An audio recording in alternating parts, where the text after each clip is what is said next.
ثم جعلناکم خلائف فی الارض، اس کے بعد زمین پر ہم نے خلیفہ کیا تمہیں، من بعدہم، ان کے جانے کے بعد، لننظر کیف تعملون، تاکہ اللہ تعالیٰ یہ دیکھے کہ تم کیسے عمال کرتے ہو۔ یعنی یہ انسانوں کو بتایا جا رہا ہے کہ جو تم دنیا میں آباد ہو نا، تم سے پہلے بھی قومیں آباد تھیں، انہوں نے بھی اپنے وقت کے پیغمبروں کا انکار کیا اور تباہ و برباد ہوئے، اس کے بعد اللہ تعالیٰ تمہیں لے کے آیا۔ وہ بھی یہ سمجھتے تھے ہم پہ کوئی برا وقت نہیں آئے گا، جس طرح تم سمجھ رہے ہو، تو یہ تم کوئی نئے نہیں اس دنیا پہ آباد، تم سے پہلے بھی اسی طریقے سے انبیاء کے نافرمان ہوتے تھے، تباہ و برباد ہو جاتے تھے۔ تو یہ اگلے لوگوں کی کوئی کہانیاں نہیں ہیں، یہ اس طریقے سے ہوتا رہا، اور اب تم بھی اسی پیٹرن کے اوپر چل رہے ہو۔ وَإِذَا تُتْلَى عَلَيْهِمْ آيَاتُنَا بَيِّنَاتٍ، اور جب ان پر پڑھی جاتی ہیں ہماری روشن آیات، قَالَ الَّذِينَ لَا يَرْجُونَ لِقَاءَ نَأْتِ بِقُرْآنٍ غَيْرِ هَذَا، تو وہ لوگ جو اللہ سے ملاقات کی امید نہیں رکھتے نا، وہ کہتے ہیں کوئی اور قرآن لے کر آؤ، او بدل، یا اسے تبدیل کر۔ یہ قرآن تو اتنا سخت ہے، اے نبی کوئی کمپرومائز کرنے والی سچویشن کو اختیار کرو، قرآن کوئی اور لے کر آؤ۔ یہ میں آپ کو بتاتا ہوں کہ قرآن کی توحید اتنی سخت ہے کہ یہ لاکھوں لوگوں نے اس زمانے میں اس طرح نہیں سنی۔ نبی علیہ السلام کے مجمع میں لاکھوں لوگ نہیں ہوتے تھے۔ حضرت نوح علیہ السلام جب توحید بیان کرتے تھے 950 سال تک صرف 78 بندے ایمان لے کر آئے ہیں، کیونکہ وہ توحید ایسی تھی کہ جن لوگوں نے وہ حق قبول نہیں کرنا، ان کے لیے اس سے زیادہ کڑوی چیز ہی کوئی نہیں ہے۔ جو قبول کر لیں ان کے لیے اس سے زیادہ میٹھی چیز ہی کوئی نہیں ہے۔ انسان اپنی جان دے دیتا ہے لیکن توحید سے روگردانی نہیں کرتا۔ لیکن یہ اس کے لیے جسے بات سمجھ آ جائے یا جو سمجھنا چاہے۔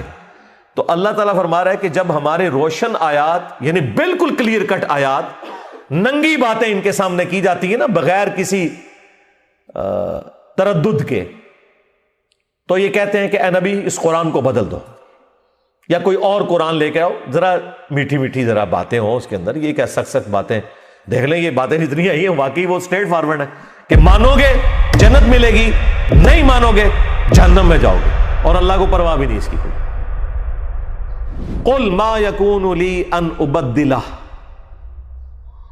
اے نبی تم فرماؤ کہ مجھے تو کوئی اختیار نہیں ہے کہ میں اسے بدل سکوں، من تلقاء نفسی، اپنی مرضی سے میں اس میں سے کوئی چیز نہ نکال سکتا ہوں، نہ داخل کر سکتا ہوں، مجھے کوئی اختیار نہیں کہ میں اللہ کی کتاب کو بدل سکوں۔ اور یہی بات ختم نہیں ہے، ان اتبع الا ما یوحى الی، میں تو خود پابند ہوں اس وحی کا جو میری طرف کی جاتی ہے، میں تو خود اس کی پیروی کرنے والا ہوں۔ یعنی تم مجھے کہہ رہے ہو کہ قرآن بڑا سخت ہے، اسے بدل دو یا کوئی نیا قرآن لے آؤ، اور میں تو خود پابند ہوں اس بات کا کہ جو میری طرف وحی آئی ہے میں نے بھی اس پہ عمل کرنا ہے۔ صرف تمہیں نہیں بلا رہا اللہ کی طرف، میں نے بھی اپنے رب کا تابع فرمان اسی طریقے سے ہونا ہے جس طرح میں تم سے ڈیمانڈ کر رہا ہوں۔ انی اخاف ان عصیت ربی عذاب یوم عظیم، میں تو خود خوف رکھتا ہوں اس بات کا کہ بالفرض اگر میں نے بھی اپنے رب کی نافرمانی کی تو بڑے دن کا عذاب مجھے بھی آ پکڑے گا۔ لیکن یہ وہ آیت ہے جو سخت ترین آیت قرآن کی، یہ سورہ یونس میں آئی ہے، سورۃ الانعام میں آئی ہے، سورہ الزمر میں آئی ہے۔ قرآن میں 3 جگہ یہ آیت آئی ہے، باقی 2 جگہوں پہ تو ساتھ قل کا بھی لفظ ہے، قل انی اخاف ان عصیت ربی عذاب یوم عظیم، اے نبی تم فرما دو کہ اگر میں بھی اپنے رب کی نافرمانی کروں تو مجھے خوف ہے کہ بڑے دن کا عذاب مجھے بھی آ پکڑے گا۔ یہ تو ہم احتراماً ساتھ بریکٹ میں لگا دیتے ہیں بالفرض، یہ قرآن میں کہیں نہیں ہے، یہاں ان سب نے بریکٹیں لگائی ہوئی ہوتی ہیں۔ تو ان سے ذرا پوچھیں یہ بریکٹیں جو لگاتے ہو تو قرآن کی تعریف کر رہے ہو؟ وہ کہتے ہیں نہیں، سمجھانے کے لیے بریکٹ لگانی پڑتی ہے کہ یہ نبی کے ذریعے سے امت کی اصلاح کی جا رہی ہے۔ اس کا مطلب ہے بریکٹ میں اگر کوئی تفسیر کے طور پر بات کی جائے تو وہ قرآن کی تحریف نہیں ہوتی۔ یقیناً نبی تو قطعی جنتی ہے، وہ اللہ کی نافرمانی نہیں کریں گے، ان کے ذریعے سے امت کو کہلوایا جاتا ہے۔ امت کو اس لیے کہلوایا گیا تھا کہ کوئی امتی کل کو اٹھ کے یہ کہے کہ تم ہمارے سلسلے میں بیعت ہو جاؤ، میں اس وقت تک جنت میں نہیں جاؤں گا جب تک کہ سارے مرید اپنے ساتھ لے نہ جاؤں۔ اندازہ کریں، یعنی نبی کے ہوتے ہوئے نبی کی مبارک زبان سے جب یہ کہلوایا جا رہا ہے کہ اے نبی تم فرماؤ کہ مجھے خود خوف ہے کہ اگر میں نے اپنے رب کی نافرمانی کی تو بڑے دن کا عذاب مجھے آ پکڑے گا، تو یہ کہتے ہیں یہ اس لیے تھا تاکہ امت کو ڈر سنایا جائے. اور امت اتنی دلیر ہے کہ امت کا ایک بابا کھڑا ہو کے کہتا ہے کہ جی میں اس وقت تک جنت میں داخل ہی نہیں ہوں گا جب تک کہ اپنے سارے مریدوں کو لے نہ جاؤں. کتنے لے نہ جائیں؟ جدھر تو جانا ہے. جنت کی گارنٹی تو کوئی نہیں ہے. بخاری مسلم دونوں میں حدیث ہے، نبی علیہ السلام نے اپنے ایک ایک رشتہ دار کو پکارا. جب سورہ الشعراء کی وہ آیت نازل ہوئی نا کہ نبی اپنے قریبی رشتہ داروں کو ڈر سنائیے، تو نبی علیہ السلام نے اعلانیہ کہا اے نبی کے چچا عباس، میرے مال سے جو لینا ہے لے لے، اگر اللہ کے حضور تو پکڑا گیا میں تیرے کچھ کام نہیں آؤں گا. اے نبی کی پھوپھی صفیہ، میرے مال سے جو لینا ہے لے لے، مال تو میں تجھے دے کے انٹرٹین کر سکتا ہوں لیکن اللہ کے حضور اگر تو پکڑی گئی میں تیرے کچھ کام نہیں آؤں گا.